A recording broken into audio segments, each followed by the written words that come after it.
Bueno,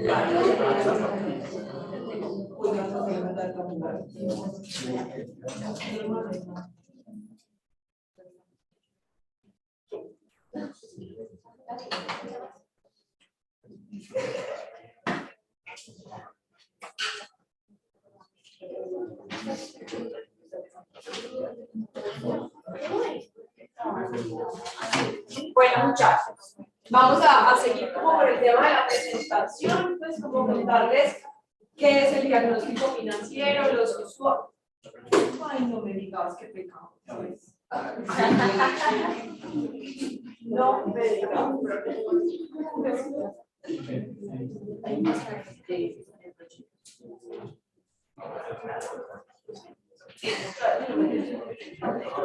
Si lo que es pecado comparado de la profesora 4 veces.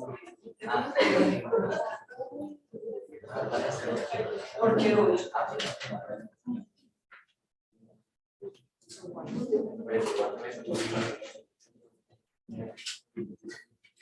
Bueno, muchachos, entonces vamos a seguir pues como con el tema de la materia. Les cuento ya hoy pues como el tema del temario. Miramos proyecto de aula, listo. La idea es que a partir de mañana les voy a habilitar pues mañana no, porque ya para el viernes, porque la idea es que tengamos el recurso de la U virtual, no solamente de la conformación de los grupos, sino qué empresa pues hay disponibles, para que ustedes elijan la empresa, pues como, ay, yo quiero hacer, no sé, Falabella, estoy inventando, listo, pues que seleccionen Falabella, listo.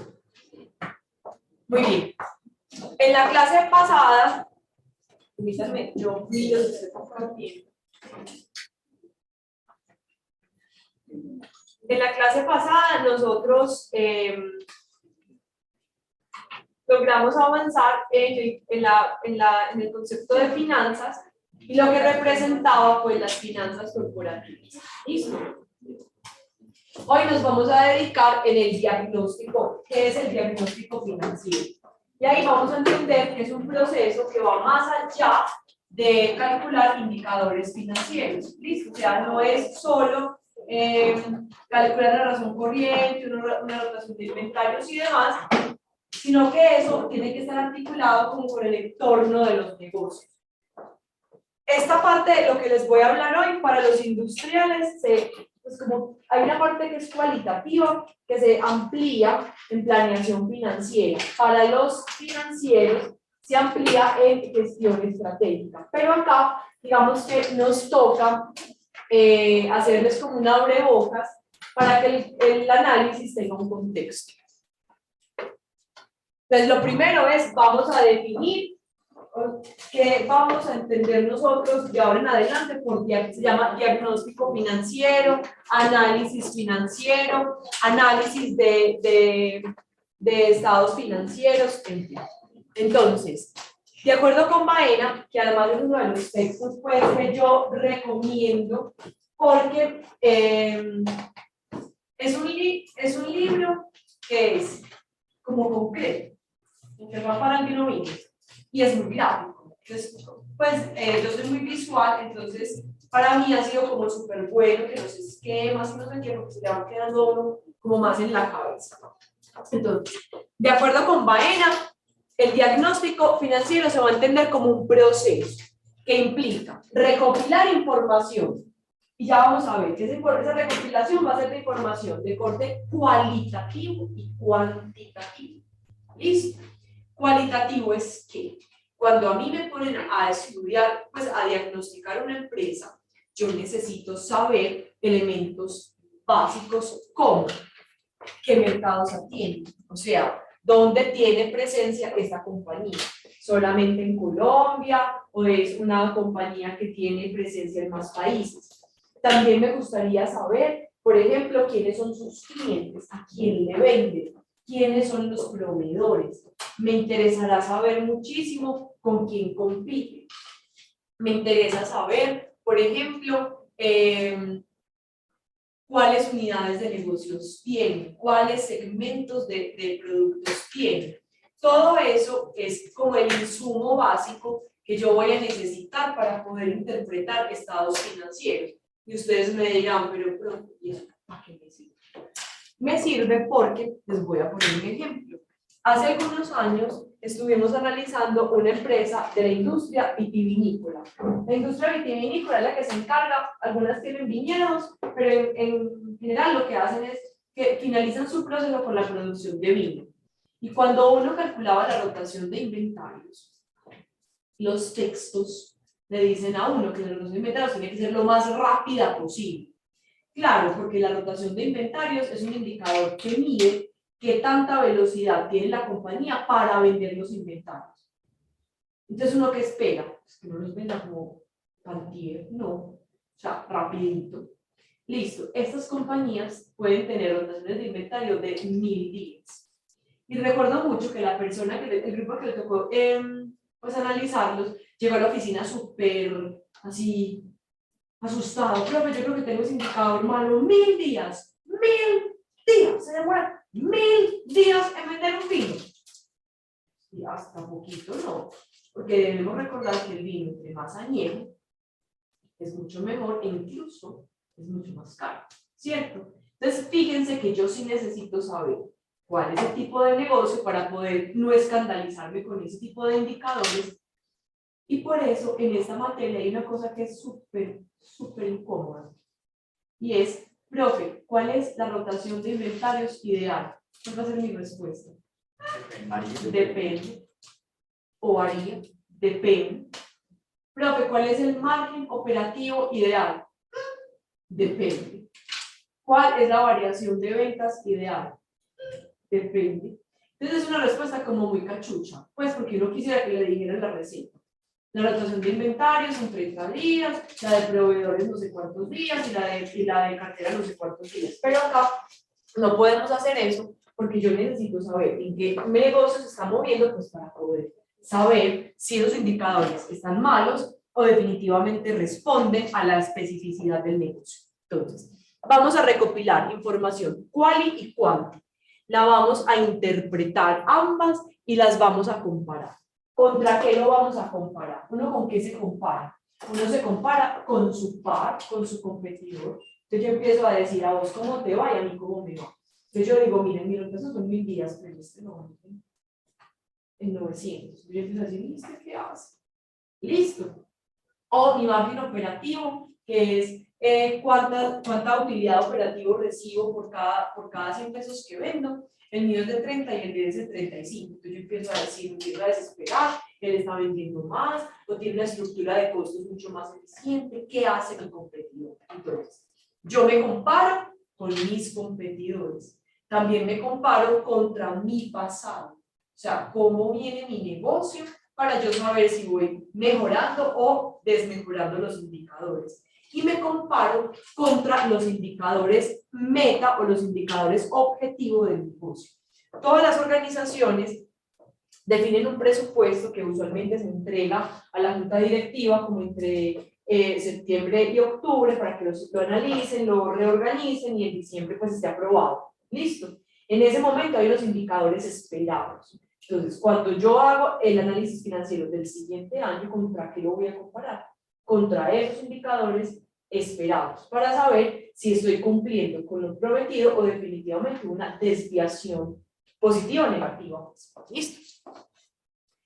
También vamos a incorporar hechos históricos y actuales de la empresa. Acá me parece muy importante tener en cuenta que no solamente es como la descripción del negocio, sino también del entorno, del macro entorno que nos acompaña.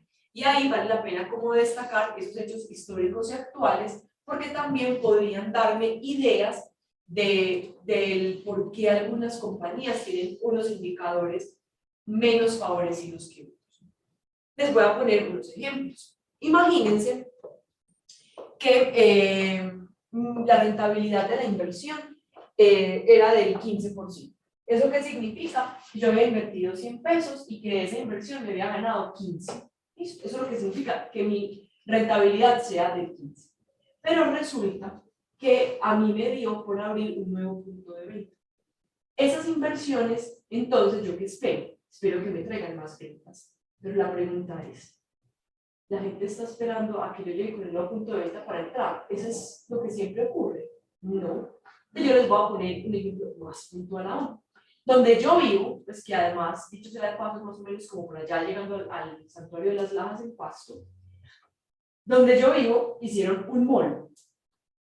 Y entonces el mall genera como una expectativa, ¿cierto? Entonces son construyendo el mall y todos los muros eran cerrados. Entonces uno pasa como intentando ver.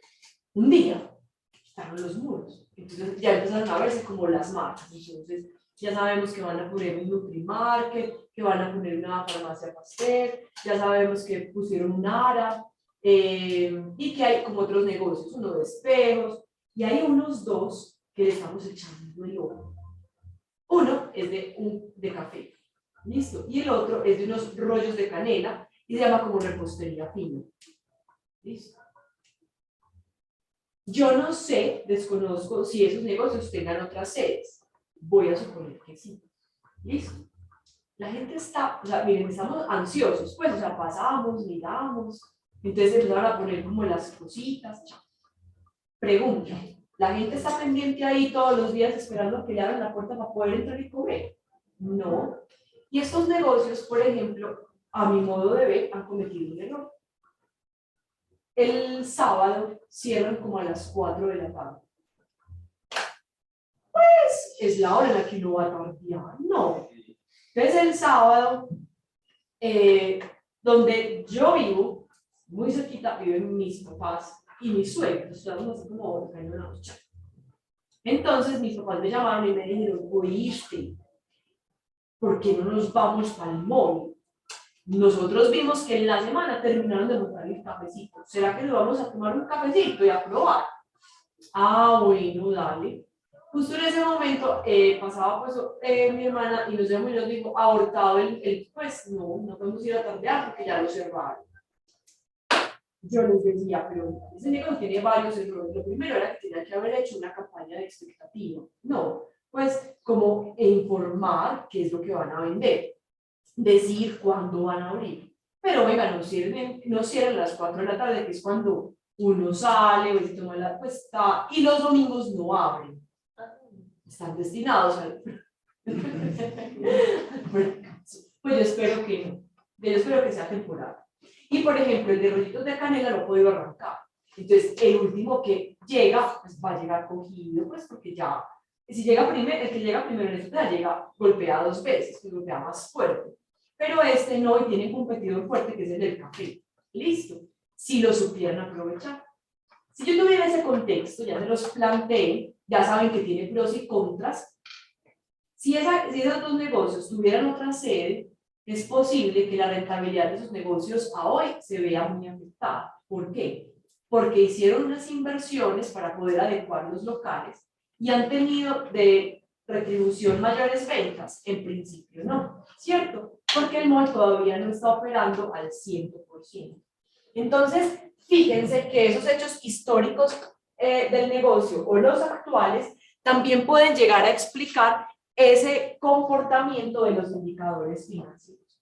Para este proyecto de aula, yo no les voy a pedir, antes les pedía que hiciera hitos históricos, pues como de los últimos 3 años, como qué acciones importantes habían hecho las compañías. Yo no se los voy a pedir para el trabajo, ¿cierto? Pero sí les recomiendo que se hagan un vistacito de lo que las compañías han hecho en los últimos 3 años. Porque esos hechos históricos nos permiten comprender como esas dinámicas de la empresa. Hay una compañía que yo estoy segura que ustedes han visto, ya se las voy a mostrar, se llama General Electric, que yo creo que sí la han visto, estoy segura. Esta compañía es un... Voy a poner por acá la página.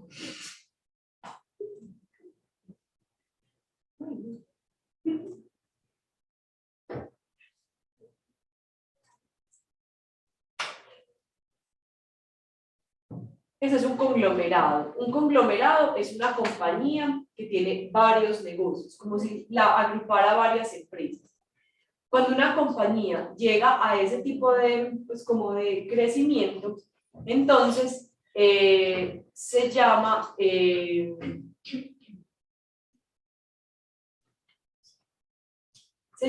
una estrategia de diversificación.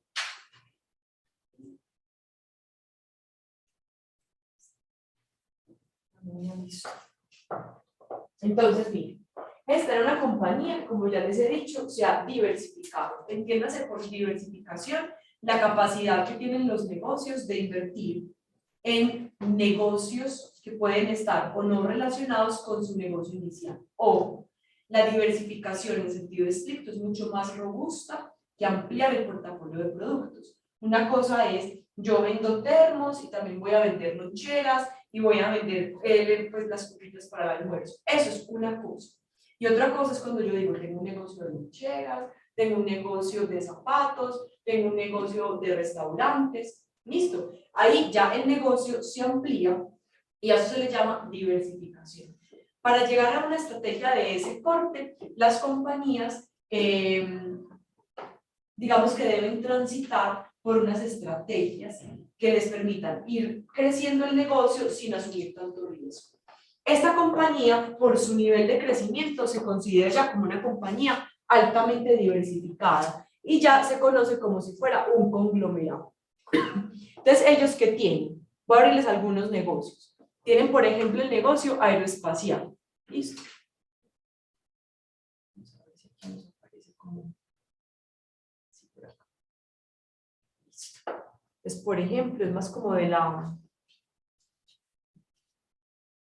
como de insumos para la industria de los que fabrican aviones.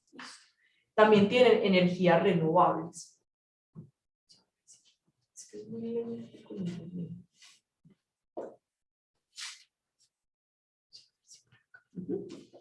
Tienen energía renovable, tienen un tema de, pues como de financiación. Este tipo de compañías llegó un momento, esta compañía puntualmente, llegó un momento en que tenía una lista mucho más larga de sus negocios y los indicadores financieros no le estaban dando. Entonces estos manes contrataron una consultoría que era Baviada. Eso es como cuando uno contrata una consultoría para que le diga, si tu cabello es así, porque la consultoría terminó diciéndoles, es que no le da porque estaba muy diversificado.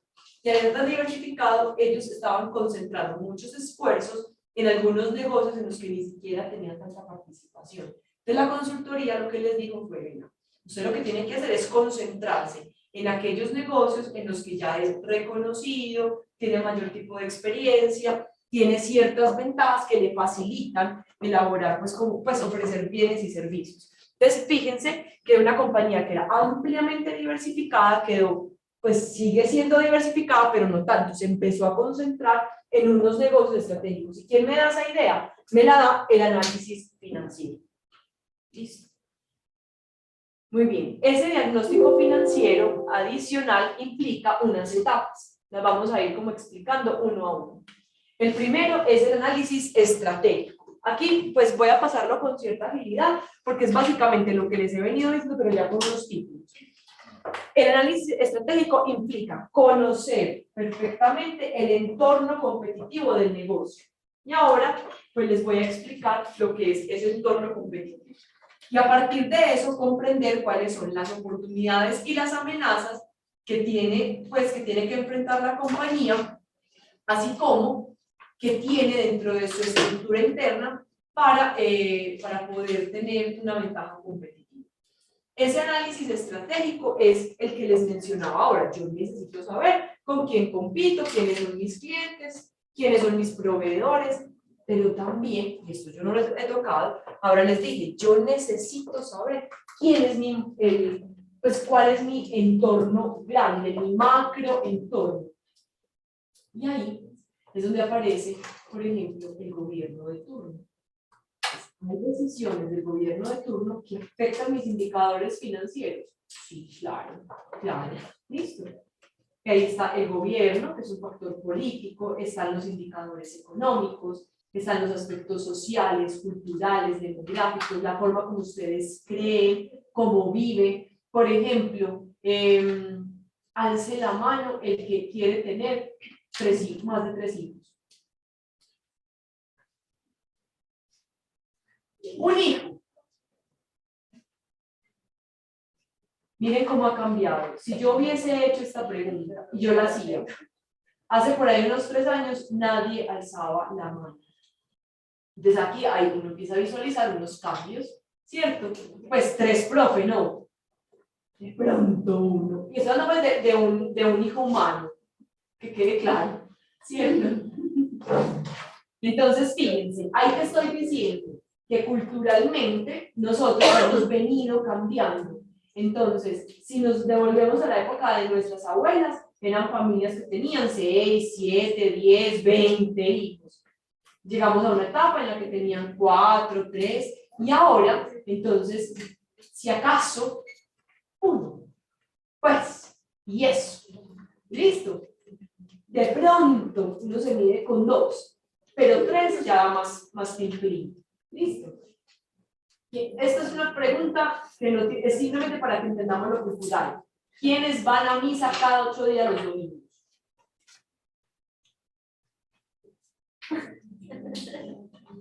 ¿Listo? Fíjense, si yo les hubiese hecho esa pregunta unos años atrás, estoy segura que muchas más personas hubiesen alzado la mano. Porque pues culturalmente los papás van heredando pues como un cierto comportamiento alrededor de eso y la gente define un modo de vivir.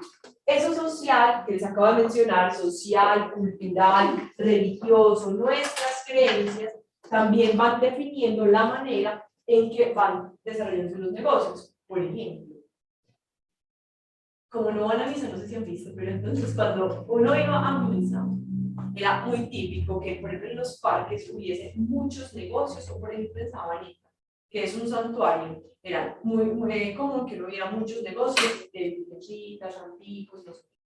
Por ejemplo, había uno muy famoso que quedaba al frente de los buñuelos, que también era muy famoso. O sea, la gente salía de misa, compraba el buñuelo, pasaba a la calle y se llevaba a la Virgen del María Auxiliadora. ¿Cierto? Ese negocio ya no estaba. Porque claro, fíjense que las creencias van delimitando la existencia o no de esos negocios. Ya las ventas no son las mismas, en fin, ¿listo? Por ejemplo, yo recuerdo que acá culturalmente en nuestra ciudad habían, yo no sé si ustedes lo apliquen por eso, que ya no habría hecho la propaganda, el comercial, los jugos suerte.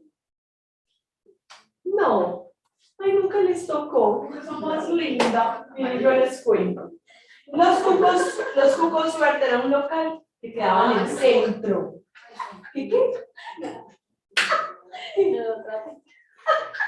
Es que con poco suerte yo fui a los amarillos. Los amarillos. Los cucos suerte eran los amarillos. Los amarillos, y si les tocó, yo recuerdo perfecto que cuando trabajaba en Avon, algunas veces pues íbamos al cúter, que quedaba pues ahí en la Plaza Botero, y entonces aparecían que el cuco suerte con el corazoncito para el amor, con el billetico para el amor, o sea, una cosa así que uno dice, es lo que se va a poner. ¿Cierto? Y seguramente ustedes dirán, pero, ay muchachos, un 31 de diciembre en una ciudad como esta, eso había de todo. Los cupos suerte para el 31, de todos los rituales, o sea, he escuchado cosas tan absurdas como, hay que ponérselos aquí abajo, luego aquí, que a las 12 de la noche, o sea, por Dios, que uno dice de verdad, o sea, un 31 en este desgaste, yo no sé si les tocó, porque es que eso sí es de nuestra cultura, es una cultura muy campesina, entonces a ese tipo de cosas, como esas creencias van trasladándose. Hacían una cena, en la cena, por ejemplo, comer las uvas, 12 uvas y pedir 12 deseos, o sea, miren, todo eso es parte de unos rituales.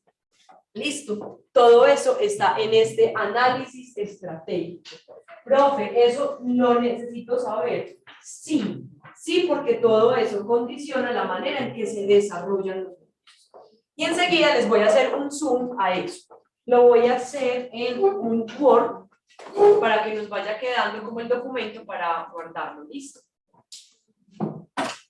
Sacamos a sentar, pues para poderlo hacer. Este va a ser como mi tablero. Listo. Solo que el tablero antes lo borrábamos y ahora lo podemos guardar. Lo voy a llamar diagnóstico financiero. Todos ven, ¿cierto? Y le voy a poner acá etapas, que es lo que estoy explicando. Etapas del diagnóstico financiero.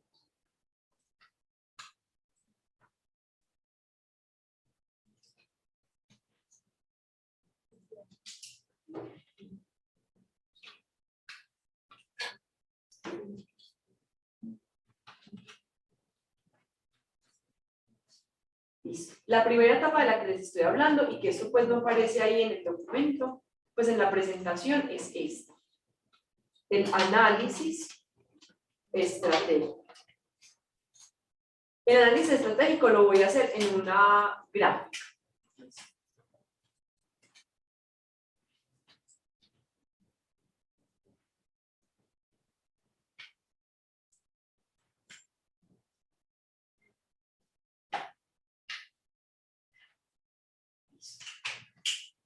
Entonces,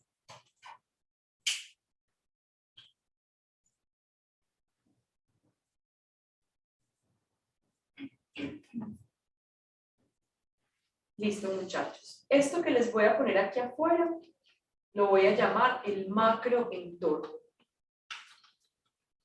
Ya les va a aparecer. Denme un segundo.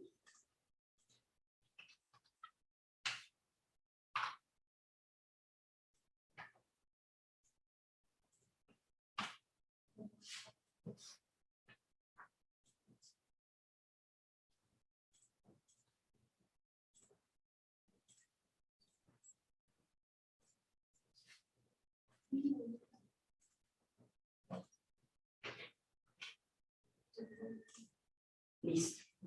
¿Qué es lo que vamos a encontrar en el macroentorno? El macroentorno es lo que está por fuera de la industria. Listo. Voy a hablar acá en términos generales de industria. Cuando ustedes vean estrategias, seguramente ese concepto se les ampliará. Pero pues por ahora solo necesito que entiendan que el macroentorno es lo que está por fuera de cualquier tipo de industria o de la sumatoria de todas las industrias. Entonces, la industria la voy a poner acá como en un circulito.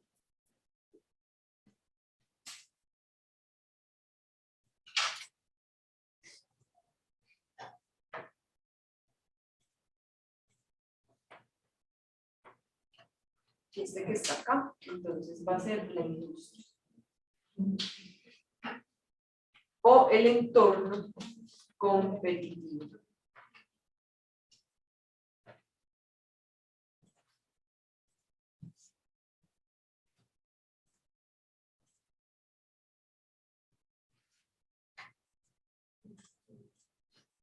Bueno, Barbie, me quedó súper Barbie.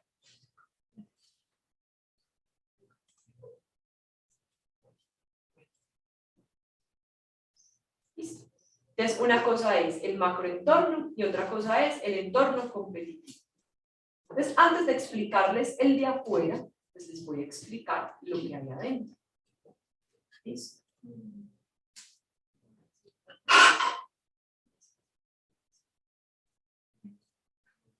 En el entorno competitivo, nosotros vamos a tener los siguientes agentes económicos. Se los voy a graficar de la siguiente manera. Estos punticos negros, imagínense que van a ser los competidores. Entre ellos se establecen relaciones, sí, claro, relaciones de competencia.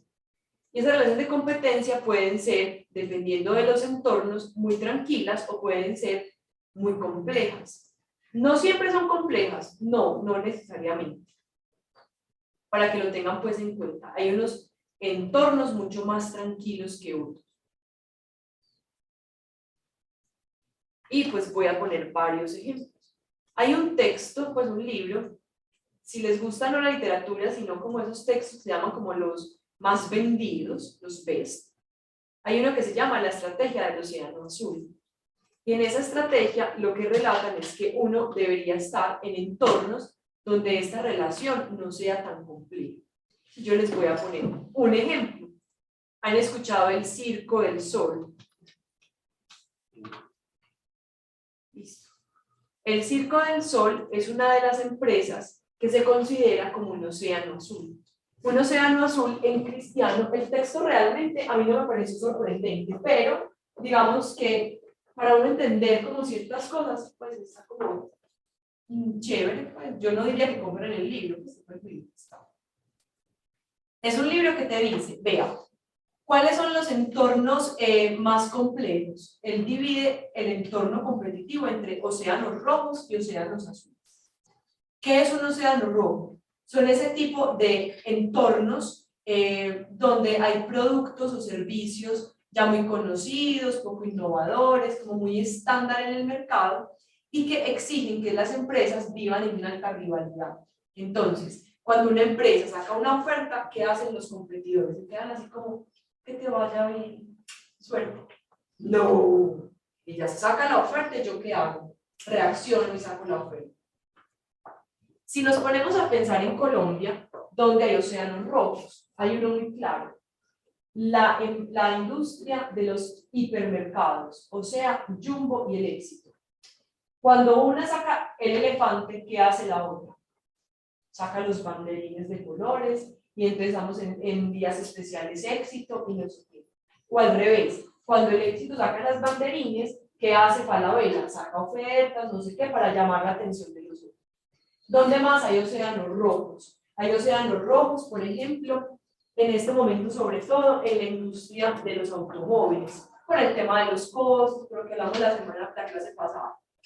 Ahí también hay un océano rojo, porque cada uno trata de vender el suyo de la mejor manera posible. ¿Listo? Los océanos rojos tienen unas situaciones muy complejas, y es que como la rivalidad es tan alta, la estructura de costos de esos negocios es muy alta. ¿Y por qué? Porque yo necesito agradar. O sea, yo necesito que el cliente nunca se me vaya. Y para eso, ¿qué tengo que hacer? O les doy ofertas y eso pues va a bajar mis precios, o ellos empiezan a decirme, venga, y no me va a dar la ñapa, y entonces, ¿qué más me va a dar? Es uno dando y dando y dando y dando. Entonces, eso va en contra de la estructura de costos. Entonces, en ese tipo de negocios, en los océanos rojos, lo que ocurre es que se deterioran rápidamente los márgenes de ganancia. Entonces, miren, la empresa lo está haciendo mal. No, es que su entorno competitivo es tan complejo que si no compiten, simplemente se salen del mercado, el mercado los saca. ¿Listo? Entonces, les voy a poner otros que no son de ese tipo de, como de océano. Uno de este es el océano azul. Los océanos azules son todo lo opuesto, son océanos que el autor plantea como más tranquilos. En consecuencia, las relaciones que hay entre los competidores, ojo, siempre hay competencia, pero no es a muerte. Yo quiero que ustedes entiendan el nivel de competencia de una industria al mismo nivel de pelea de los hermanitos. Ustedes tienen hermanitos. Cuando estaban chiquitos eran puros pitufos cogidos de la mano, amor y paz. No. Pues si son gemelos o mellizos, yo no sé cómo harán eso. Pero yo soy, por ejemplo, la hermana mayor de mi casa. Entonces, que ahora le llegue una intrusa. Yo quiero mucho a mi hermana, eso quedó grabado, pero ella lo sabe pues. Entonces yo estaba sola, la única sobrina, la única nieta, la única prima, pues, la reina, hasta que llegó mi hermana. Y entonces cuando llegó mi hermana, ya ella era todo lo que estaba bien en este mundo. Porque pues yo ya estaba, cuando ella llegó yo tenía casi 6, o sea, mueca, en ese momento que uno es como feo, o sea, ni para acá ni para allá, o sea, ustedes quítese de algo, más o menos. Y entonces en cambio llegó ella, toda chiquitica, toda pura, entonces claro, o sea, toda la atención para ella. Entonces yo puedo enunciarles 200.000 maldades que le hice a mi hermana. Pues yo la quiero mucho, ya no le hago maldades, como una mamá, pues la quiero, soy pendiente, toda la cosa. Pero chiquitica, la motilaba, o sea, yo jugaba a las muñequeras y le cortaba el pelito, la asustaba, le jugaba a los vampiros, la encerraba en un cuarto oscuro y entonces me ponía unas linternas rojas y ya pues era hiperventilada, y luego le decía, no le digas a mi mamá que me cae. Y ella fue, bueno. Pero la rivalidad siempre está. Lo que pasa es que hay rivalidades de rivalidades. Entonces, por ejemplo, en ese caso era un juego de niños y ya. Yo en este momento, pues, yo no digo, pues no, ¿cierto? O ay, ojalá que ya nunca hubiera estado. Pues no, listo. Es igual entonces. Fíjense que, por ejemplo, en este caso, si hablamos de las relaciones entre hermanos, ya cuando uno es adulto se vuelve como un océano azul. Habrán algún tipo de roces, pues, pero la vida es tranquila, nos apoyamos, cada una tiene su vida, entonces yo hago unas cosas diferentes a la de ella, entonces, pues, como que no hay esa competencia, pero chiquiticos porque sí. Chiquiticos es como el océano rojo, porque es que ella quiere lo mismo que yo quiero, porque ella no entiende que es la intrusa, que vino a quitarme lo mío. Ese es el océano rojo. Entonces, lo que quiero que siempre entiendan es que rivalidad en una industria o en un entorno competitivo siempre va a haber. Solo que hay momentos de alta rivalidad, lo que se mide no es la rivalidad, lo que se mide es la intensidad en esa rivalidad. ¿Listo? Entonces los papás miden la intensidad, o sea, los papás saben que uno pelea, pero saben que hay peleas como que ellos dicen, pues ellos lo resuelven, no se van a matar. Hay otras en las que dicen, se van a ir a los golpes, hay que ir a separarlos. Los papás miden el grado de rivalidad o de intensidad en esa pelea entre hermanos, igual también en la industria. Entonces, en el caso del Circo del Sol, el texto que les cuento del Océano Azul plantea que este es un buen ejemplo de lo que es un océano azul. Lo primero que definen es como el modelo de negocio. Se los voy a resumir brevemente. El modelo de negocio, el Circo del Sol nace dentro de un modelo de negocio en el que la gente adulta estaba aburrida de ir al circo. Porque es que el circo, pues yo no sé, ustedes van, los hermanos pasan. Pues, qué pecado, pero el circo tradicional se desgastó porque era el mismo show de siempre. Entonces si eran pues como circos ricos, tenían animales salvajes que hoy ya pues la gente los mira como. Pero por ejemplo los hermanos Gasca tenían chimpancés, tenían los elefantes, tenían los tigres, y eso era un tigre. Eso no era un tigre pasando su melena, el león, pasando su melena por una cosa llena de fuego. Pero si el circo era pobre, era un chau chau. ¿Saben qué es un chau chau? Era un perro que era muy peludito, pero entonces lo rapaban. Y pues es que los 80 es todo lo mañé que ustedes, o sea, una época mañé, remítanse a los 80. O sea, si algún día se quieren disfrutar de mañez, váyanse a buscar ropa de los 80. Ahí está todo lo que está mal en esta vida. Entonces era rapado el pobre perro y con una melena como si fuera un tigre. En los circos pobres, como no había león, lo que tenían era un perrito de estos y lo ponían con la misma escena. Habían unas cosas muy duras, por ejemplo, que hoy satanizamos totalmente. Las personas de baja estatura, ¿cierto? Para esa época las llamaban enanos. Habían personas de baja estatura y de alta estatura. Los dos eran los espectáculos del circo. ¿Listo? No. No aplicabas. Eran altos, o sea, por dicho, y entonces los hermanos Gasca decía, el hombre más alto del mundo, pues una cosa así, que mide como 3 metros. Entonces la gente iba, el espectáculo era la situación de un ser humano, o sea, era el hazme o las personas de baja estatura, que para esa, lo que les decía, se llamaba como el enanito, o las que tenían joroba, o si nacieron sin bracito, o sea, eso hoy está. ¿Quién va a ir a ver eso? No, pues ya eso no nos parece, pues como, pues tengo que ir a burlarme, ay, ustedes sí, no sé, pues esas cosas no, pues como que ya se pierde. Entonces el Circo del Sol nace en medio de una crisis de la industria del circo, porque la gente sentía que los niños ya no iban porque los adultos no íbamos. 1, 2, que el espectáculo se desgastaba porque era el mismo espectáculo de siempre y porque el espectáculo llevaba en el centro 2 cosas muy malas, y era la burla a un ser humano con cualquier tipo de discapacidad o poner en riesgo la vida de animales, ¿cierto? O sea, era ver los animales encerrados en lugar de estar en África, por allá en la selva, acá estaban encerrados viviendo en condiciones muy duras, porque para adiestrar a esos animales, para hacer lo que el circo quisiera, el maltrato era muy fuerte. Entonces estos manes dijeron, venga, no, el circo se murió. El circo llegó un momento en que empezó una etapa que se llama el declive. Y en ese momento, esta gente dijo, pero ¿qué es lo que se podría rescatar del circo? Y entonces descubrieron, pues en varios estudios, que lo que la gente como que añora del circo, lo que llama la atención del circo es la carpa. Y fíjense que así uno vaya a un circo, uno ve una carpa y eso llama la atención, pues, ay, hay un circo, pues eso es como automático, así uno no vaya, pues. Por ejemplo, los hermanos Casca estuvieron en Sabaneta como 2 años, y cada 8 días se iban. Entonces, pues yo les decía, ayúdenos con la salida, mi amor. Ellos estaban ahí amañados, pero cada 8 días decían que era el último espectáculo, que ya se iban. Y cada vez que uno pasaba, ver la carpa llamaba la atención. Y lo otro que esta gente descubrió es que a la gente le gustaba del circo el maquillaje. El maquillaje y los, pues como todo lo que tiene que ver con malabares, que eso llamaba mucho la atención. Pero que no podía ser el mismo show de circo. Y entonces se les ocurrió que para que esto pegara, tenían que unir 2 elementos. La magia del circo con el show de Broadway. Entonces el Circo del Sol se diseñó como un circo con un espectáculo interno al mejor estilo de Broadway.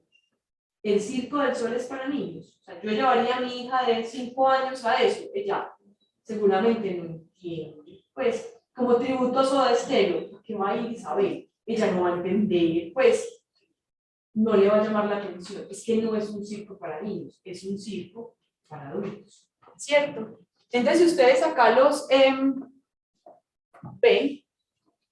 hay una cosa que para ellos es súper impecable. Vamos a ver. Por ejemplo, este.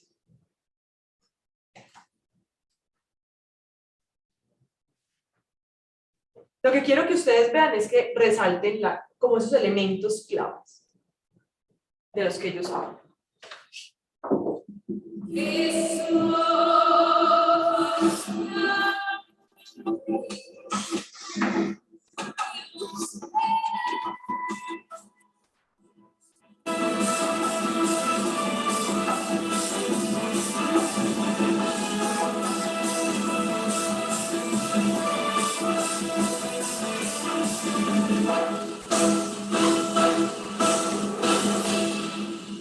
Entonces, miren, es pues como el malabarismo, el maquillaje, las carpas, cada uno de los espectáculos son distintos. Entonces la gente lo que va haciendo es como una colección de experiencias, ¿cierto? Eso es lo que la gente hace. Entonces esta gente se enmarca en lo que el libro habla del océano azul, porque se basa básicamente en la innovación, y como la innovación es permanente, no alcanza, es muy difícil para un circo replicar el modelo de negocio del Circo del Sol. Entonces, en estas bolitas negritas voy a poner los competidores. Permítanme un segundo, yo les pongo la conversión de eso.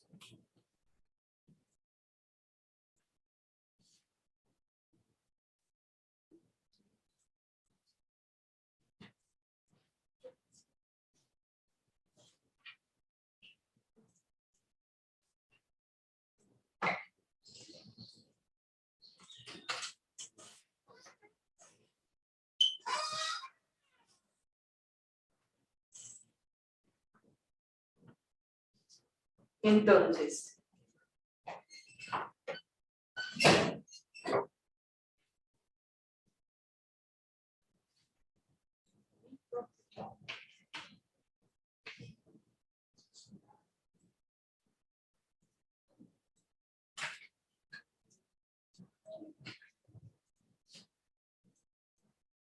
entonces acá vamos a tener los competidores.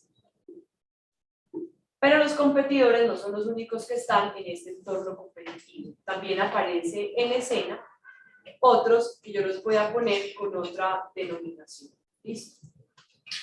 Les voy a poner los triángulos. Entonces por aquí vamos a tener estos triángulos que voy a poner rojitos. Los triángulos van a representar los clientes. ¿Listo? Lo que tenemos que saber es que con los clientes también vamos a tener como una relación importante. Es decir, estos que están acá como competidores, lo que van a intentar todo el tiempo es cautivar la atención de los que están delante de ellos. Los pongo delante porque piensen como en un mostrador. Yo estoy aquí y delante de mí está el cliente al que yo le voy a ofrecer los productos.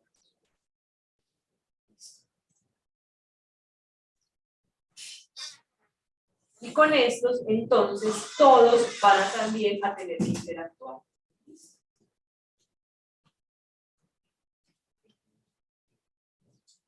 Y la cuestión es la siguiente, es que siempre hay una rivalidad por estos personajes. No les voy a poner pues como tantas flechas para que no nos quede esto tan desgastado, pero como para que entendamos que siempre vamos a intentar que el cliente me prefiera a mí sobre la competencia. Los clientes tienen un papel importante y es que como las ventas son las principales fuentes de ingreso del negocio, entonces los clientes pueden tener o no poder de negociación frente a la competencia. Para que entendamos esto, yo quiero que ustedes se paren en este escenario familiar. Imagínense que los papás son separados y no se pueden ver ni en pintura. Es una relación que terminó, por hecho, no pueden ver. ¿Qué hace el niño de 10 años con papás que no se pueden ver ni en pintura? Mamá hace esto mejor que esto, el papá hace esto mejor que él. Eso. Lo has dicho perfectamente. Entonces uno llega, el fin de semana que llega con el papá, uno llega así con los tenis más malitos, es como, ¿qué hay para hacer papá? Todo niño bueno. Y luego le va a decir, ¡ah! Y esos tenis, no, es que mi mamá no me da nada, es lo único que tengo. Pues esos son los más bonitos. Tengo uno que hizo un chicle y se ve qué sabor es. Entonces el papá le dice, eso es el colmo, descarada como siempre. ¿Qué pasa cuando el niño retorna el domingo? Llega a la casa y se va a pegar unas chinas. ¿Qué pasa? Y le va a decir a la mamá que el papá nunca le dio comida, que viene con unas ganitas, no les dio comida. Entonces, ¿qué va a decir la mamá? Ay, soy desgraciado, irresponsable toda la vida, cada niño, venga, yo le doy 2 hamburguesas. ¿Listo? ¿Quién está de frente a esos papás? El niño, ¿cierto? Entonces, en la analogía que les estoy planteando es como si él fuera el cliente. ¿Quién tiene el poder de negociación? ¿Quién tiene el poder de que los papás hagan lo que él quiere que hagan? Pues el niño, porque como no se hablan, yo no le voy a decir, él no me va a llamar a decirme, esos zapatos están feos, yo le voy a decir, no, como así, acá tienen como 4 pares nuevos. No, entonces el peladito va a llegar con un montón de zapatos. ¿Listo? Entonces fíjense que eso mismo ocurre con los clientes. Usualmente, cuando la tensión en la industria es muy alta, eso permite que los clientes desarrollen alto poder de negociación porque pues el cliente sabe que si no le compra le compra aquel, también sabe que puede empezar a decir, ven y yo te compro mucho volumen, ¿cuánto es lo mínimo? Listo. Cuando uno yo siempre en mi clase de estrategia le digo a mis estudiantes que se imaginen la abuelita en un barrio, no en una unidad cerrada, negociando con el man de los aguacates. La abuelita tiene alto poder de negociación. La abuelita le dice al man de los aguacates, yo todavía te compraba aguacates, toda la vida. ¿Cómo es eso? La abuelita le va a decir, no, doña, es que están muy caros porque no hay no sé qué, se los dejo en 2.500. No, deje así. Ella muestra el hambre, las ganas. Y le va a decir, imagínese que ayer, no, es que vayan tranquilo, que seguramente ahorita en un ratico pasa el señor que me los deja en 1.500. Váyase. Entonces el señor dice, ¿qué? No, un rival que está vendiendo aguacates en 1.500, y el señor le va a decir, no, pero pues como, venga, pues como haberlo dicho antes, yo se lo dejo pues en 1.500 y le doy un mango de ñapa. ¿Listo? Cuando el cliente tiene alto poder de negociación, él puede exigir o mejor calidad del producto, o mejores precios, o las benditas ñapas, o un montón de cosas que hacen que deterioren la rentabilidad de los competidores. Entonces es importante saber e identificar si para el negocio en el que yo estoy analizando, quiénes son los clientes. Si el cliente es una compañía de mayor tamaño que la empresa que estoy analizando, ¿quién tendrá poder de negociación? El cliente. Si la empresa depende fuertemente de los ingresos que provienen de ese cliente, ¿quién va a tener poder de negociación? Pues ese cliente. ¿Listo? Si el cliente sabe que hay muchos oferentes ofreciendo lo mismo, ¿quién tiene poder de negociación? El cliente. Y les voy a poner un ejemplo que lo vimos seguramente a diario, y es, en sus casas deben tener operador de telefonía, ¿no? Pues o de internet. ¿Qué pasa cuando uno ya se aburre de uno llama y dice, imagínate que une, me va a dar HBO gratis? Pues cancelamos. Entonces, ¿qué dice Claro? No, pues venga, no, yo también, no sé qué, le voy a dar más barato, una tarifa diferenciada, no sé qué. Listo. O también pasa con los planes de celular. Ahí el que tiene el poder de negociación es el cliente. Listo. ¿Qué hay detrás de los empresarios? Los que le venden los insumos. Y esos que venden los insumos, ¿quiénes son? Los proveedores. Los proveedores también pueden tener alto poder de negociación, sí. Definitivamente sí, claro. Y además es un poder de negociación que, entre otras, es tanto o más peligroso que el de los competidores. Y ya se los voy a mostrar. Se los voy a poner como en este.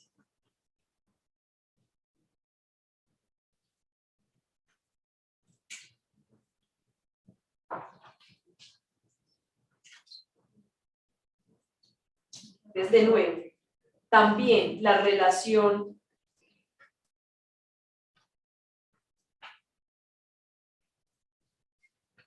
por acá, también va a haber una relación entre los competidores y los proveedores.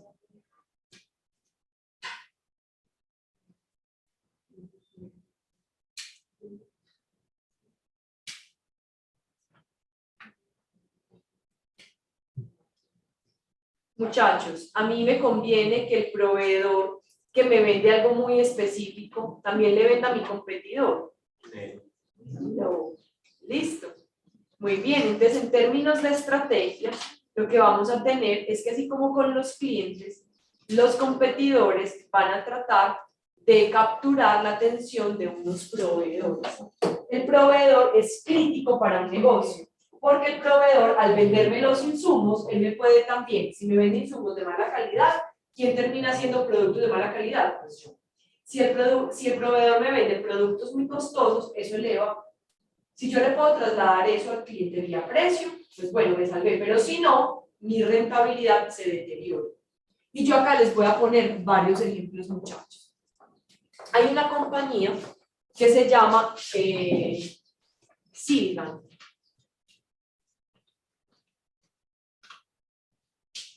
Silgan es una compañía que vende latas o pues como bebidas, pues como empaques. Contenedores. Sí, pero mira, no el contenedor, sino como es. A ver si a ver, yo le busco no la holding, sino por acá.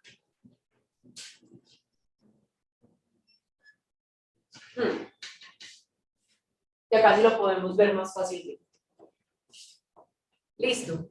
Esta es una industria que es una industria que se denomina una industria en oligopolio.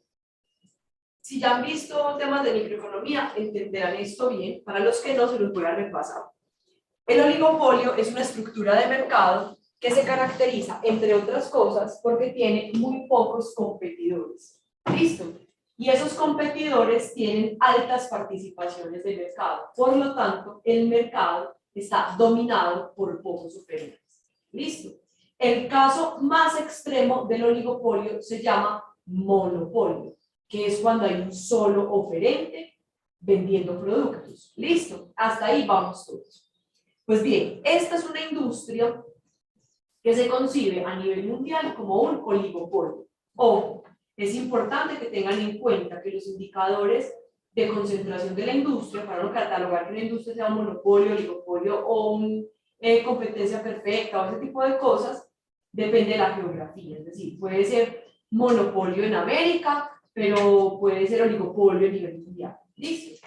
Entonces, en el mundo se considera como un oligopolio. Está dominado por esta compañía que se llama Silgan y por otra que se llama Crown Holdings. Bueno.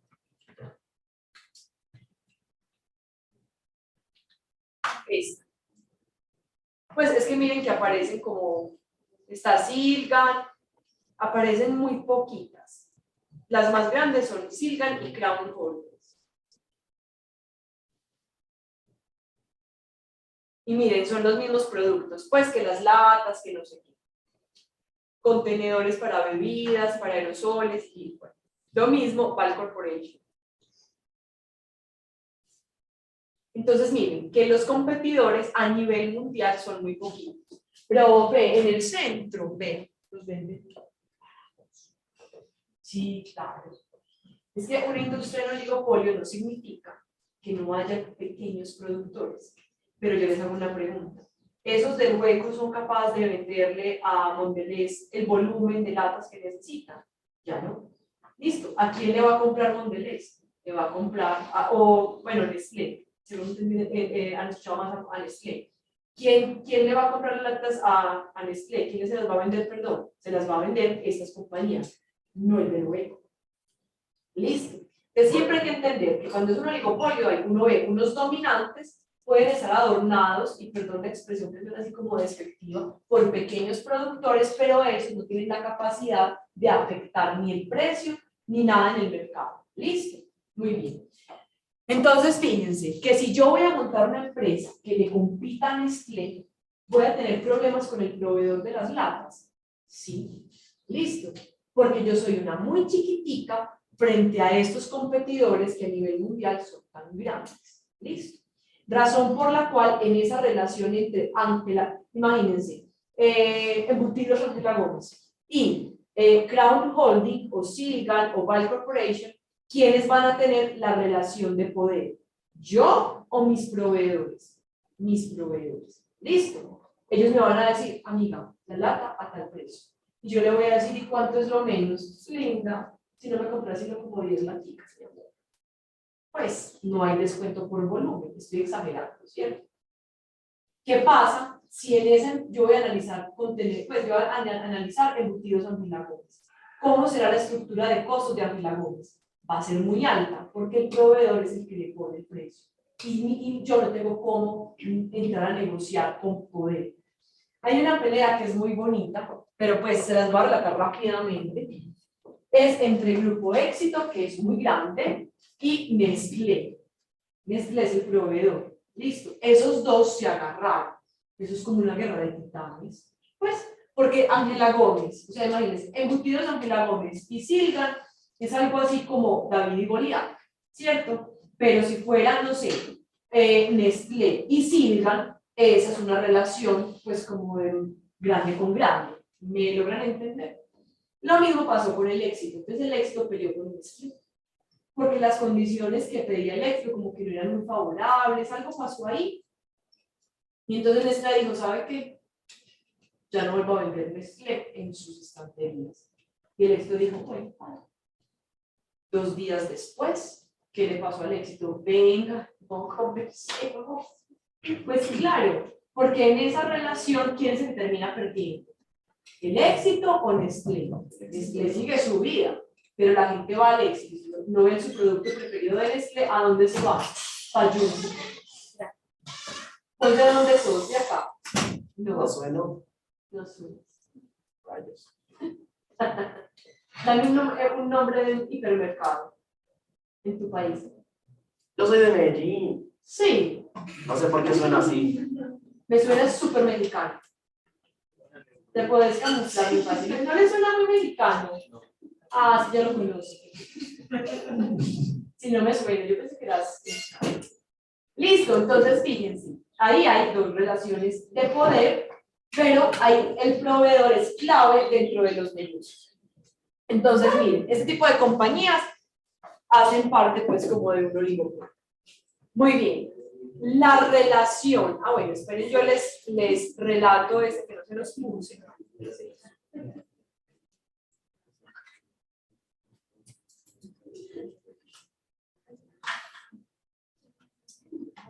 Estos van a ser los proveedores.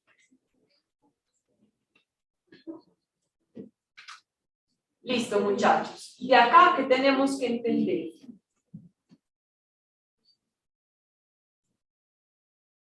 Que la relación que existe entre clientes, proveedores y competidores se llama entorno competitivo.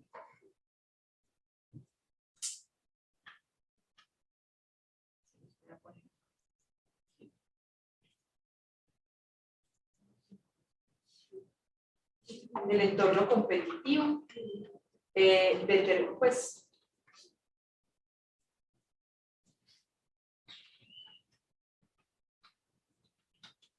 se refiere a las relaciones que se establecen entre clientes, competidores y proveedores en una industria.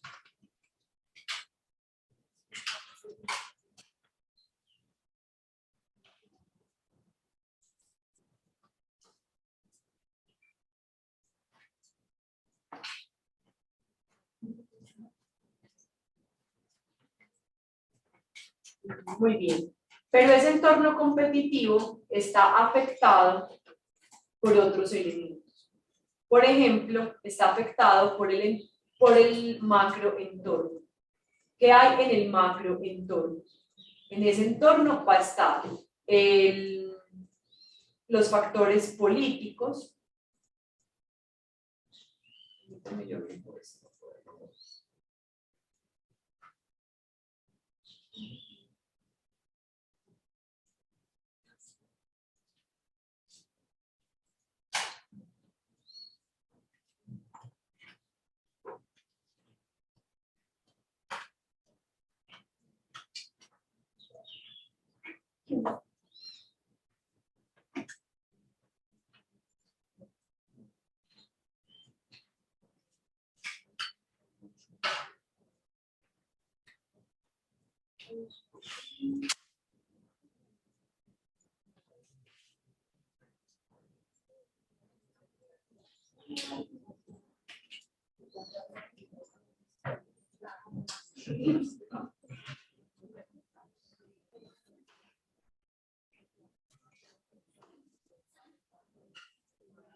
Está como enloquecido.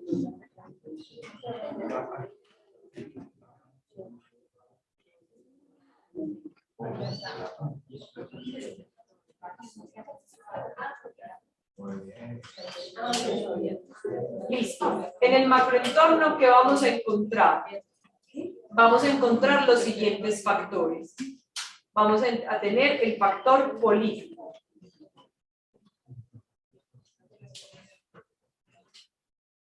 También vamos a tener el factor económico. Cuando hablamos del factor político, es todas las decisiones que toman los gobiernos de turno. También está relacionado, por ejemplo, con pues, si hay una democracia o no dentro de un país, con la confianza que establece el gobierno de turno a los inversionistas y el gobierno de turno con el entorno internacional. Por ejemplo, en este momento para Colombia, que se hayan más o menos restaurado las relaciones con Venezuela es positivo para el país, ¿cierto? Porque es más complejo si se establece una guerra entre países. ¿Listo? Entonces, o cuando, no sé, en la clase pasada que les hablaba del interés de los chinos por Latinoamérica, entonces, cuando un gobierno de turno va y trata de establecer algún tipo de alianzas con ese gobierno, eso le está apuntando a ciertos elementos estratégicos dentro del país. El conflicto armado. El conflicto armado hace parte de los factores políticos. Entonces ponen una bomba en el Andino, eso es político. No, pero ahí no estaba Petro porque lo mataron, no tiene que estar. Pues, porque todo lo que tiene que ver con, o sea, cuando hablamos de factores políticos, no solamente son las decisiones del gobierno de turno, sino también todo lo que tiene que ver con el tema del conflicto. ¿Listo? Como para que lo tengamos como en cuenta. Entonces acá yo se los voy como a relatar. Entonces, en el factor político,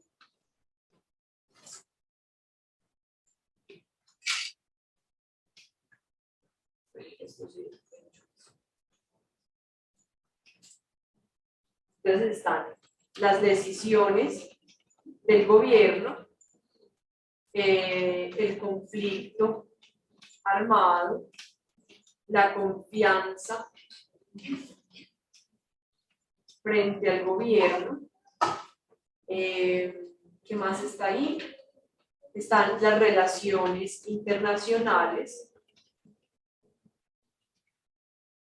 entre otros.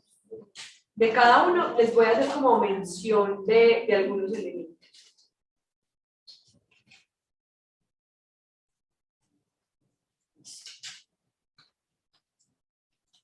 El factor económico.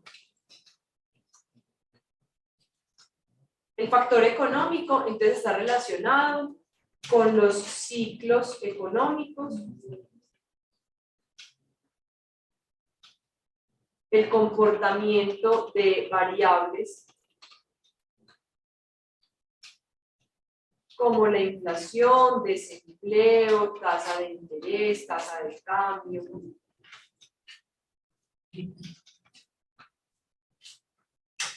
entre otros. También vamos a tener el factor social.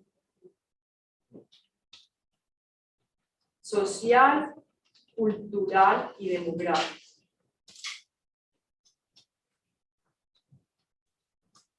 Acá se definen las relaciones entre ciudadanos,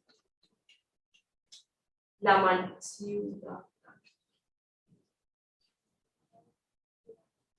manera como las personas se comportan, sus creencias y la cultura.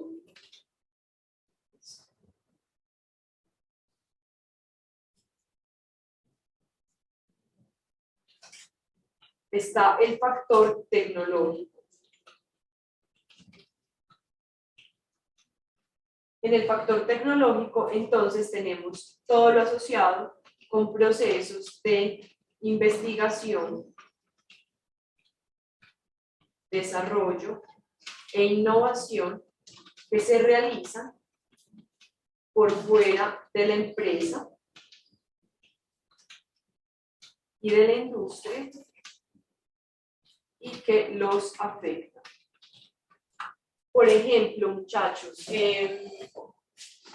cuando en una universidad sacan un material que sirve para algo, es como todo lo que tiene que ver con nuevos materiales, y eso lo usa, entonces, por ejemplo, un sustituto del plástico, y eso lo usa la empresa de plástico. Es un factor tecnológico. No estamos hablando de las innovaciones que haga la empresa, sino de las innovaciones que se hagan fuera de la empresa. ¿Listo? Que está como en el macroentorno.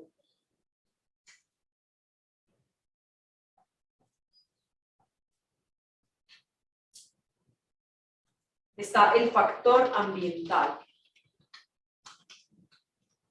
Tiene que ver con condiciones climáticas, fenómenos naturales. ¿Listo? Entonces, el fenómeno del niño o de la niña es ambiental, un huracán es ambiental, y también las decisiones sobre la conservación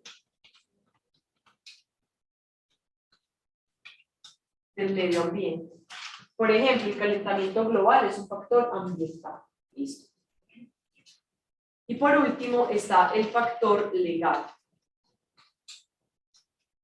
Son las normas y leyes que regulan la actividad de un negocio. Por ejemplo, ¿Yo puedo hacer trata de personas? No. ¿Puedo montar una academia de sicarios? No. ¿Listo? Porque tengo un factor legal que impide que se desarrollen esas actividades. O cuando tengo un restaurante, entonces tengo que tener los sellos de la Secretaría de Salud y si no, estoy a riesgo pues que me cierren el negocio. Todos esos factores están acá. Factor económico.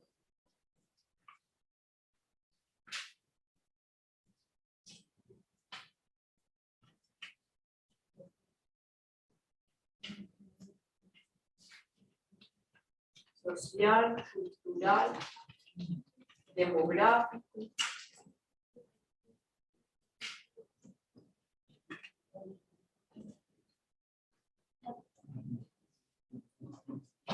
Factor tecnológico.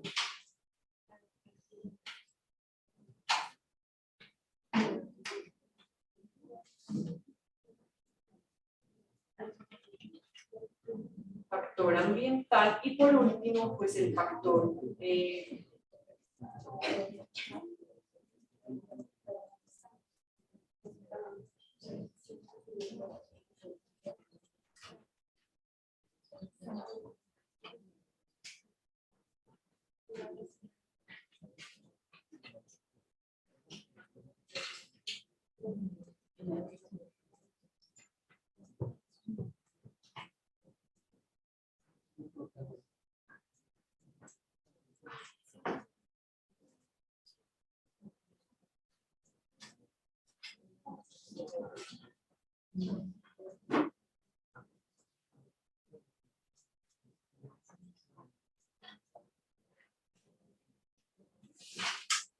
muchachos, ¿qué deben tener en cuenta frente a estos factores?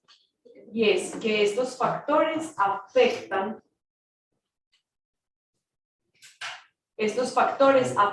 el entorno competitivo, pero también tienen un impacto entre ellos. Y eso nosotros no lo podemos olvidar. Entonces, por ejemplo, recuerden que yo les hablo del gobierno de turno, pero pues porque es el que nos toca. Profe, entonces cuando Petro sale al balcón, ¿eso tiene un impacto? Sí. Y hay petristas, pero es que es el colmo. Pues sí. Pues es petrista. No sé.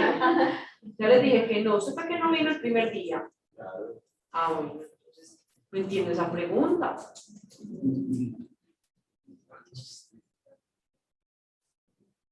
Entonces, es importante, yo no les voy a poner acá como muchas flechitas, pero sí que entiendan que el factor político tendrá un impacto en el económico. Por ejemplo, el factor social y cultural puede tener un impacto en temas ambientales, ¿cierto? O en temas, legales. Miren, muchachos, en este momento en el mundo hay una ola migratoria muy fuerte. Eso no es solo de venezolanos, ni es exclusivo pues, de ese país.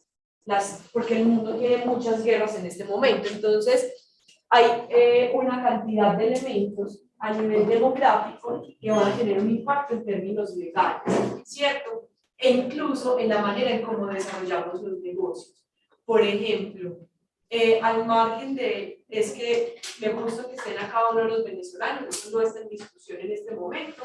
Lo que vamos a poner sobre la mesa es la existencia de migrantes de otro país, da la posibilidad de abrir el portafolio de productos existentes, sí. Entonces, por ejemplo, una compañía como JC, que vende las arepas tradicionales nuestras, podrían incorporar dentro de su portafolio arepas venezolanas, que son como las rellenas.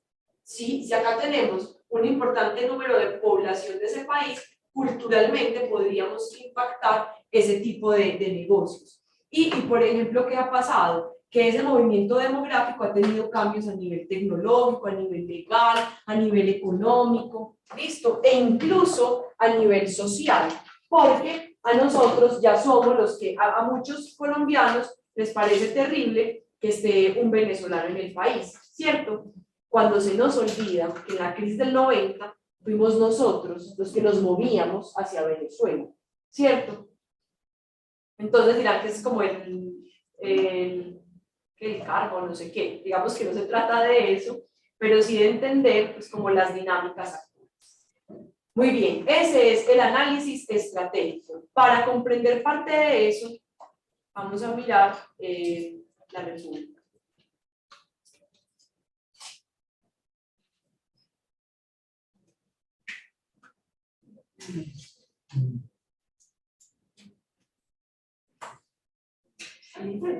Listo. Vamos a mirar como algunas cosas, ¿cierto?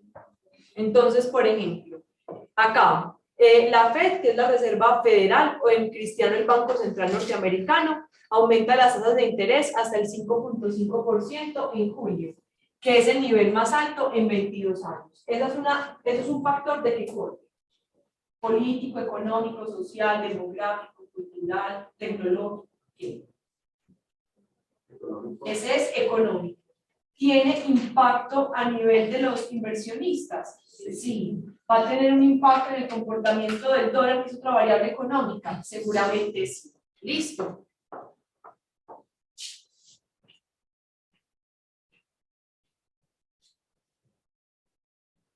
Por ejemplo, acá. Gobierno prepara presupuesto de 2024 y los decretos de emergencia para la Guajira. Esa es una noticia de qué tipo. Política. ¿Tiene impacto en los negocios, en la manera que nosotros vamos a comprar y demás? Sí. Si ustedes notan, cuando un gobierno toma una decisión, vamos a hablar de Duque, cuando Duque aumenta el salario mínimo el 10%, eso fue en 2021, eso tuvo un impacto en nuestra forma de comprar. Sí. El 1 de enero de 2022 los colombianos nos creíamos millonarios. Porque lo que no sabíamos era que se nos venía manga arriba una inflación del 13%. ¿Cierto? Eso no lo alcanzábamos. Pues la gente de la calle decía, pues, gané 10% más. O sea, estoy ultra millonario. Y la gente lo que hace es altera sus expectativas, pues cambia sus expectativas y la ajusta de acuerdo a una noticia. Entonces, por ejemplo, esto, como es el primer gobierno de izquierda, la gente va a estar siempre con los ojos encima, tratando de identificar como qué es lo que va a pasar ahí.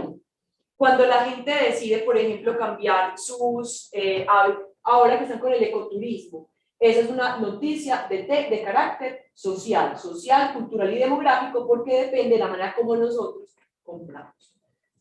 Listo. El segundo elemento. Ave María.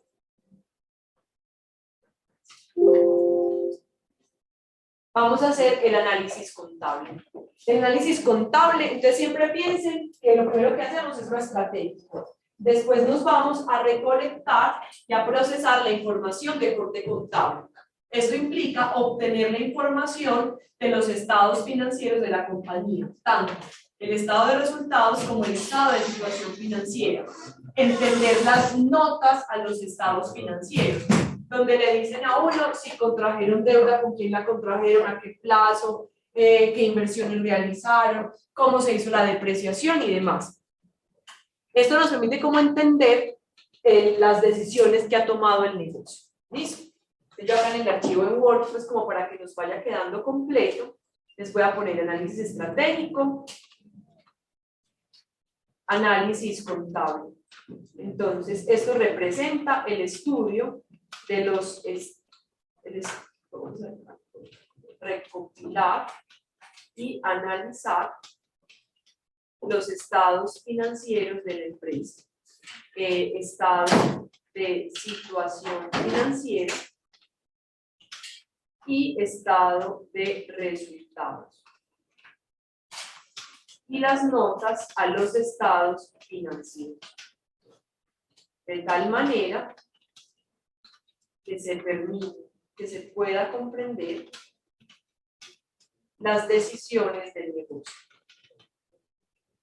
Entonces ahí, en el orden de la materia, vamos a ir a Bloomberg y vamos a descargar parte de la información estratégica y de la información contable. ¿Listo? Muy bien. ¿Qué sigue? El análisis financiero. Entonces, como ya tenemos el estratégico y los estados financieros, lo que vamos a hacer es evaluar a partir de indicadores financieros la salud financiera de un negocio. Ahí, ¿qué vamos a hacer? A calcular indicadores financieros, análisis de inductores de valor y de generación de valor, y los vamos a comparar con el pasado de la firma, con los competidores y con los indicadores mínimos. Entonces miren que el diagnóstico financiero va más allá del tema de los indicadores. Acá es el análisis financiero. Entonces es el cálculo, interpretación y análisis de indicadores financieros, inductores de valor y de inductores de valor, para evaluar la salud o desempeño financiero de la empresa. Y por último tendríamos el análisis prospectivo, que es con base en ese análisis pasado, vamos a construir escenarios futuros de los estados financieros.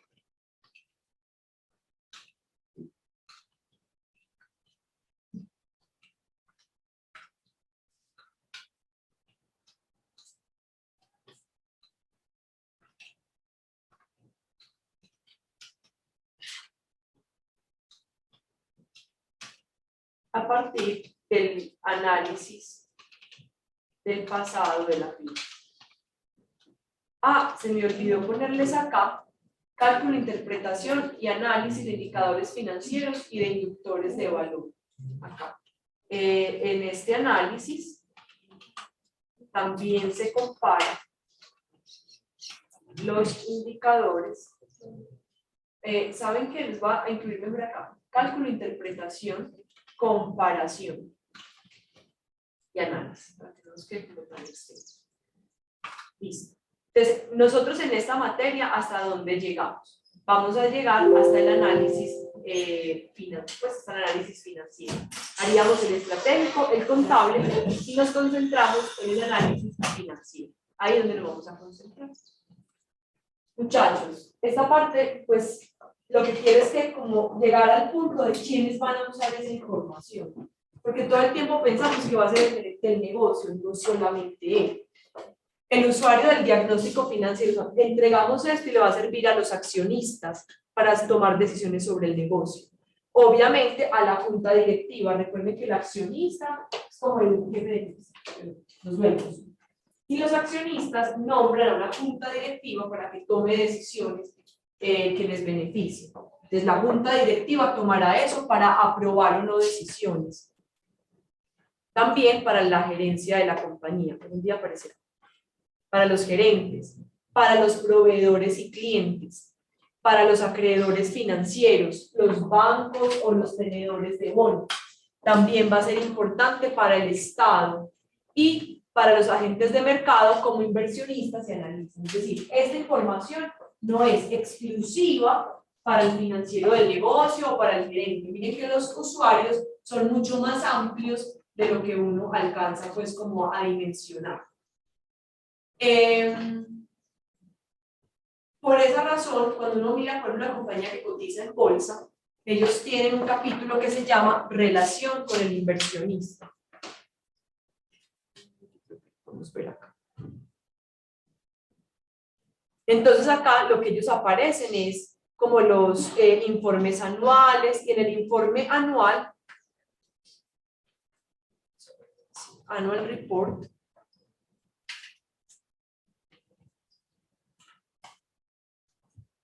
le dicen a uno cómo le fue al negocio, cuáles son como los... Si ustedes ven, por ejemplo, este informe, el informe no solamente son temas financieros, o sea, no es solo un capítulo financiero. Le van contando paso a paso como cuáles fueron los días que tomaron, cuáles fueron los retos con los clientes, dónde tienen participación. Y al final, pues ahí sí montan, pues por ejemplo acá ustedes pueden ver, la tabla de contenido.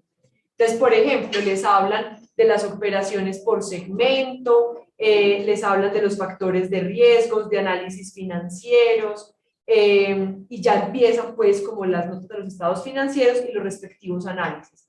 Pero fíjense que no solamente es el dato muerto, hay un contexto que le permite a quien lo lee decir, ay, qué pesado, pues que quiera sacar el estado, esto como muy duro. Listo. Pues no sé, un ataque terrorista, cosas como de esas, o un proveedor, en fin. Muy bien, muchachos, voy cerrando esta parte, pues con esta información. Este esquema nos va a acompañar permanentemente. Es básicamente lo que ya les expliqué, pero en un gráfico. El diagnóstico financiero es recopilar, interpretar y comparar información cuantitativa y cualitativa. Listo. Vamos a hacer indicadores de análisis vertical y horizontal, indicadores financieros e inductores de valor, y vamos a generar pues como un informe alrededor de eso. En ese sentido, ¿cuál es el contenido del curso? Entonces, todo lo que hemos visto hasta ahora es contenido del curso, ¿cierto? Vamos a conceptualizar qué es una empresa. Vamos a hablar de las decisiones financieras, de inversión, financiación y de reparto de utilidades, pero a la luz de los estados financieros. Vamos a hablar del objetivo básico financiero y cómo lo vamos a cuantificar. Luego pasamos al segundo capítulo, que es la información. Ahí tengo que cambiar, yo no sé por qué se me fue balance general, es estado de expresión financiera. Entonces vamos a descargar los estados financieros. Vamos a repasar, no vamos a cuantificar, la construcción ya se hizo, pero sí es como repasar dónde van los activos, los pasivos y qué representa eso a la luz de las decisiones financieras. Vamos a hablar de las cuentas de tratamiento especial y ya como tenemos como esa parte de conceptualización ya hecha, vamos a pasar al diagnóstico financiero. Ahí que vamos a ver el análisis estructural de los estados financieros, el análisis vertical y horizontal y los indicadores financieros, que son de 5 tipos. 5 tipos: liquidez, actividad, rentabilidad, endeudamiento y mercado. Luego vamos a ver los inductores de valor. Entonces vamos a hablar de inductores estratégicos, operativos, financieros, el macroinductor, que ya es el flujo de caja libre, y el árbol de rentabilidad. Y vamos a hablar del valor económico agregado, o EVA, para saber si la compañía realmente es capaz de agregar valor o no. Y ahí con eso cerraríamos el ciclo del OBF, que es el objetivo básico financiero. En el microcurrículo hay un capítulo de estado de flujo de efectivo y estado de fuente de aplicación de fondos. Esos temas yo no los quise poner acá, porque ese semestre tuvimos un cambio en la metodología del curso. Antes ustedes lo tenían, pues si, no sé si hay repitentes, digamos que no interesa, pero si no me han preguntado, teníamos una clase en el CDC y una clase presencial. Nosotros este semestre, por una autoevaluación que hicimos en el programa, tomamos la decisión que fuera en aula normal. No significa que entonces, profe, nunca nos vamos a aparecer por Excel, no, sí, vamos a aparecer, pero no todas las clases. Listo, es como entender acá el análisis. Y ya de ahí nos podemos ir y procesar información y toda la cosa. Porque lo que habíamos notado es que cuando están en Excel, cuando se pierde, no se desplazan, no preguntan, sino que se quedan perdidos. ¿Listo? Pues, o le dicen a uno, ¿cuál celda? Y le dice el compañero, que coja la C4. Pero usted no entendió que era la C4, que había en la C4, y si en su C4 era una diferente a la mía, está más que perdido. Entonces, por eso decidimos este semestre retornar acá al salón. Entonces vamos a hacer algunos cálculos muy manuales, los vamos a entender, y ya comprendido eso, nos vamos para el CDC a buscar, pues, a mirar ya como la evolución es más clara. Listo, es como el propósito. Entonces, por esa razón, esos dos temas quedan en stand-by, porque ya la dinámica del curso nos cambia.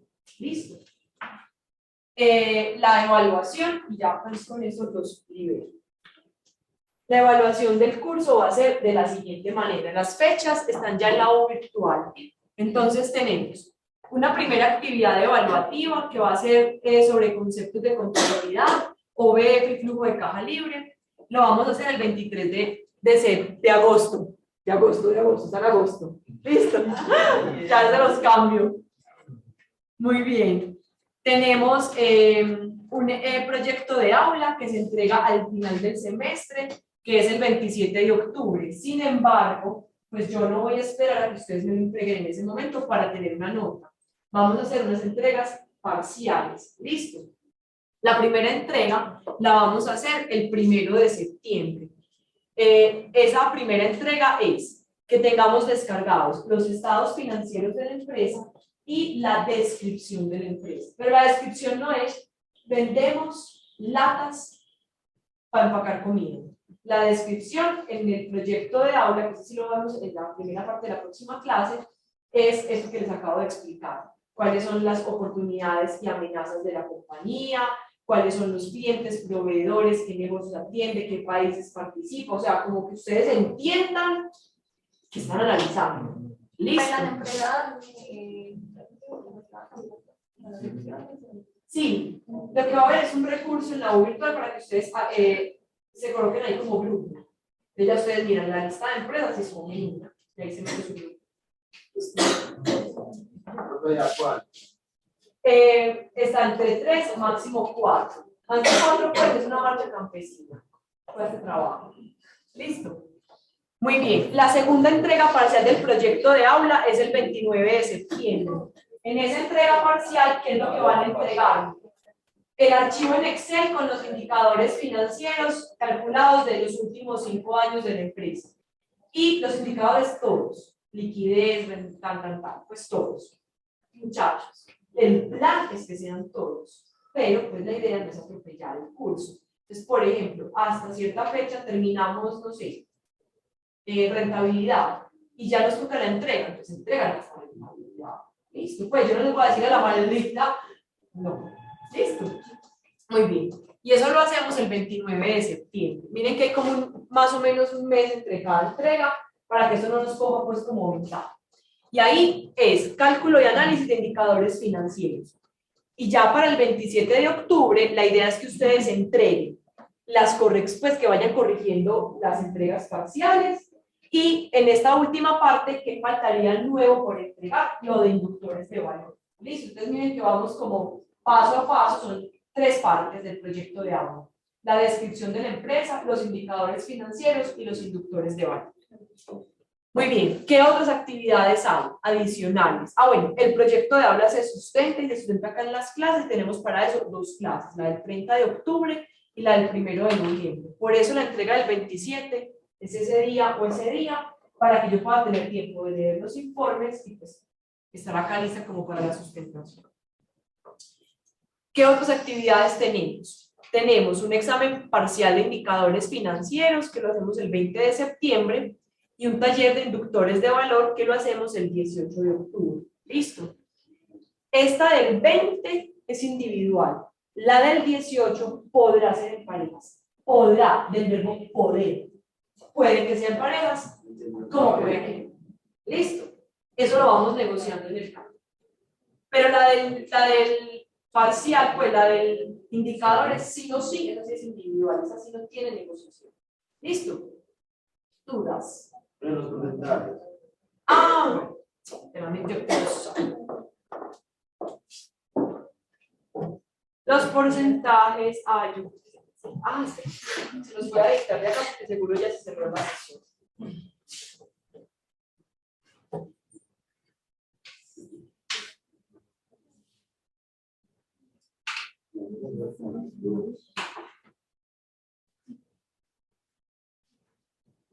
Listo, entonces tenemos el del OBF, que está aquí, o sea, el primero vale el 15%.